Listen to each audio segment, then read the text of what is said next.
And obviously TYT has become a little bit of a controversial network in recent years. I remember back in 2016, it seemed like pretty much everyone on the progressive left was a diehard TYT fan, myself included. I would tune in every night. But, they've definitely kind of pissed off some folks along the way since then. Obviously, Anna Kasparian's had her birthing person controversy. Cenk's had his Rick Caruso endorsements, allegations of union busting, all sorts of crazy controversies that we've covered and talked about. Probably half of our audience loves TYT, half of our audience probably hates TYT. Who knows? I think most people definitely enjoy your contributions to the network, but I was just interested in your perspective on the organization of the Young Turks and, Cenk's leadership, where you think it fits into the modern day progressive media landscape. And, just if you have any experiences to share that could either confirm or potentially contrast with some of the nastier allegations that we've given light to over here at the Vanguard.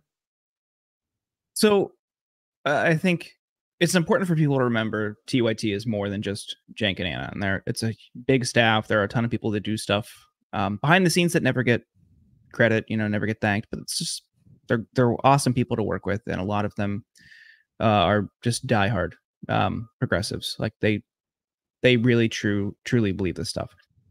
There are other shows as well. Like John, who I mentioned was in that segment on Olympic boxing, has a show every morning, The Damage Report, and the guy doesn't waver.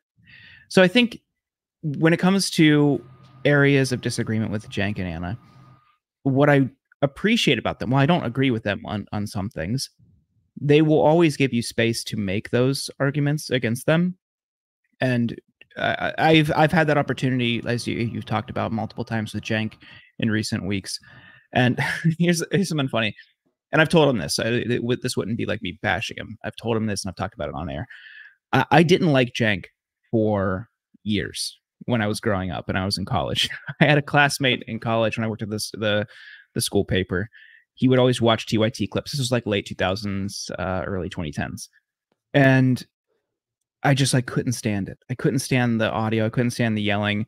And that was my impression of Cenk for years. And then I met him in 2016, 2017. And it's okay, kind of a different vibe in person. And then I interacted with him a couple more times over the years and then started doing the show with him. It's I get it. The guy is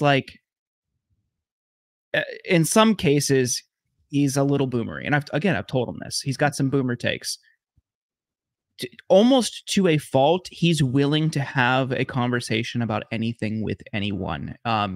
During his ill-fated congressional run in 2020, he got smeared by the New York Times with a deceptively edited clip of him debating David Duke from many years prior. Yeah, that was so. And he It was nasty. Yeah, if you saw it, you know what I'm talking about. Yep. David Duke was like, "I'm not a racist," and Cenk goes, "Oh, right."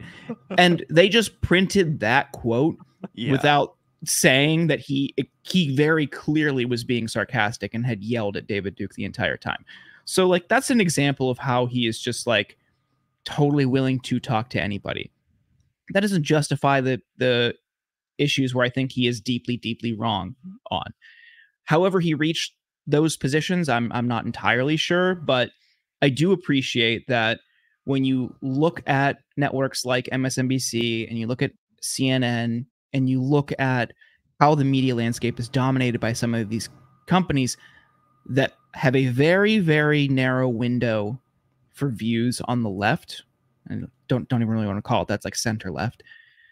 It is good to have an area where you can talk about progressive issues, reach a larger audience, and even disagree with the guy who runs the show, and you're not punished for it. The RFK debates that we had debates on Walls as a potential VP pick over Shapiro. He was a Shapiro guy.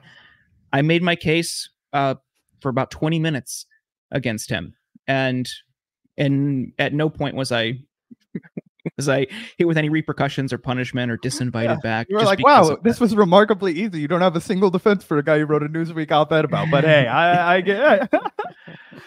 Yeah, I thought it was a weak, and I told him this. I don't think his arguments are very strong for the progressive pick. Right. He has a different way of looking at it. He I guess looked at it from a strategy perspective. He thought if progressives set the bar for Shapiro, it would be easier to make that case and more acceptable for Democrats, versus he thought setting it too high with Walz and then potentially getting like Mark Kelly. I don't know what his calculus was. It never made sense to me, but it was like a strategy thing. It didn't even matter though, because they picked Walz, and I think people were pretty happy about that. I thought Walz was the best of everyone that was named, and surprisingly, they picked him. I know. We were shocked here. I was throwing cold water on Gavin all night the night before Gavin like made our headline, like the Walz surging. I was like, you're gonna look dumb tomorrow when she picks Shapiro and kicks you in the nuts. Yeah, I was shocked.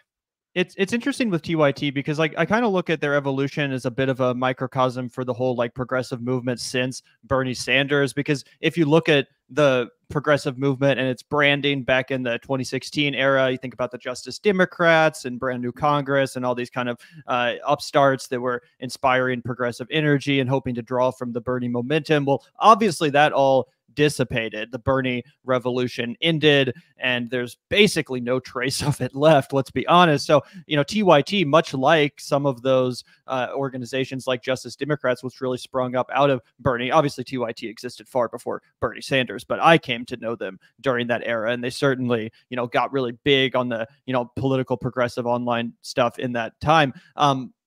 It's interesting to think about like a TYT, a progressive organization, adjusting to the post-Bernie era. How do you do that? How do you start appealing to people that weren't already part of this, echo chamber, whatever you want to call it, of that time? And, I think they've had mixed results. Obviously, I totally disagree with a lot of Cenk and Anna's positions. We've been bold about that. We've been very honest, if not, vicious in our disagreements with Cenk and Anna, and where they've, gone awry along the way, at least in my opinion. But I do have to agree with you, Jordan, that one refreshing aspect of TYT, and I don't, give the network a ton of credit all too often, but I do think it is refreshing that, they have constructed it in a way that it's not just a total echo chamber. A lot of left-wing shows, you don't hear a lot of pushback. You don't hear a lot of lively debate. And to be honest, one of the things that keeps me tuning back into TYT is that dynamic. The fact that there is going to be a robust exchange of ideas, a conflict of perspectives. The segments we've reacted to with you, I definitely think speak to that. And yeah, it does make for a more entertaining show. It's kind of a similar reason that I, prefer watching a show like Breaking Points over maybe just a purely left-wing show, because at least you can count on a bit of a clash of perspectives. And if you're already pretty solid in your own ideological foundation, it can be more intellectually engaging to watch that sort of a back and forth than just two people who agree with each other saying, yeah, exactly, over and over again, like we saw the other night with Elon Musk and Donald Trump on Twitter Spaces, right? So I do have to give them, credit for that. I'm not sure to what extent that's like a conscious decision of, Cenk trying to stir the pot just to keep the discourse active, or if he actually truly believes all of these positions he claims to have. I'm not sure, but before we let you go, Jordan, do you have any commentary on that, the evolving progressive movement, and by extension, the evolving progressive media environment? So I mean, on your last point, I think that is exactly just who Cenk is. He's somebody who like thrives in that kind of stuff. We did a segment last night about people having politics-free weddings, putting up signs, no politics are allowed to be discussed. And he thought it was ridiculous. He's like, oh, people are going to disagree at your wedding. Who cares? That's fun. There should always be drama. Like, he genuinely likes arguing with people. I really don't think he's taking these stances just for drama. And it's unfortunate because I do think some of the positions are bad, but that's just, he likes the debate and he welcomes it and he encourages it. And I do appreciate that. On the broader progressive movement, there isn't really like a central organizing tenet or effort that we had with Bernie for 2 cycles and with Medicare for All. And unfortunately, that's fractured the left, and you've seen people try to reassemble some sort of that coalition, and I found some aspects of that to be really, really divisive. And I don't know what the future looks like for, if there is another Sanders-like candidate that runs at a national level, what it would look like, because I do think some of those bridges were burned, unfortunately, in quest of gaining viewers or gaining subscribers. some of that stuff really rubbed me the wrong way. And Rob and I on our show just did not want to get like force the vote. It was like one that I just like never wrapped my head around the intensity of the way people acted. Like it was like a do or die campaign. I never. It's funny because we kind of built our whole channel responding to and reacting to the drama that happened around force the vote, but it was crazy. Yeah, like you remember the fervor, and I just like now looking back on it, it's like, why was everyone so mad? Like it's just, you know why? Do you know what I think it was? And it's something that I had to grab, and then we'll let you go, Jordan. I know you've been super gracious with your time. The thing is that we were all so pissed off. And we were all so directionless, and we all felt so betrayed by a movement that built us up. Gavin and I went from being, 2016 was the year we graduated high school. So we went from I remember AP Gov that year before I graduated. All we did was talk about Bernie Sanders and Donald Trump and the impact on our electoral system.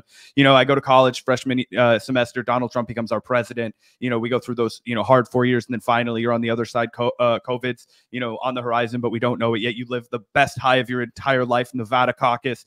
Kicking ass, taking names. I remember I was at an intern working in San Diego the night he won Nevada, and I thought that the world was like open to us, man.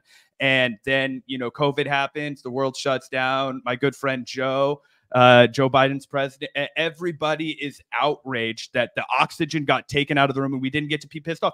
Gavin and I spent 4 years throwing mud at anything that would move. We were so pissed off. You know what I mean? And it was like, so I can't even sit back here and be like, how did force the vote happen? And be like, bro, I know. We were all, seeing red, angry. Bernie had just gone down, and then people were like, come on, now even the Justice Democrats, they're just going to go along and vote for Pelosi. Like, come on, we can't even get some fight from these supposed left flank progressives. They're just going to bend to the establishment. It just felt like the whole thing folding before our eyes. I get in retrospect all the arguments for and against it and everything, but yeah, it was a weird moment for sure.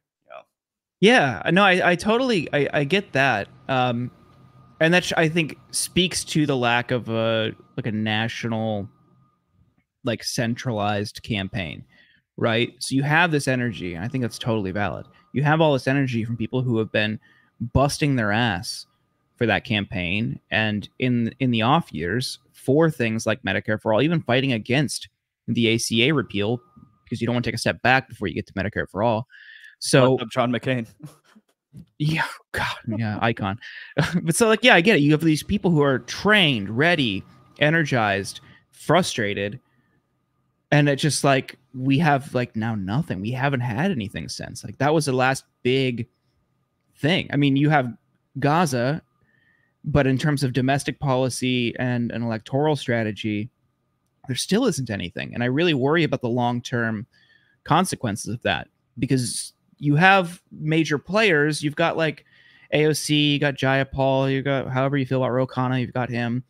But there isn't really like a next in line after Bernie. And I'm really worried that people are going to be too deferential to the Democratic leadership or too scared to actually stick their neck out and actually be altruistic and genuine and run on their convictions for progressives and for progressive ideals. So I am kind of worried about the future of the progressive movement. Yeah. Well, on that inspirational note, Jordan, we really appreciate you coming out here and having a gab with us. Maybe we'll get you back in here.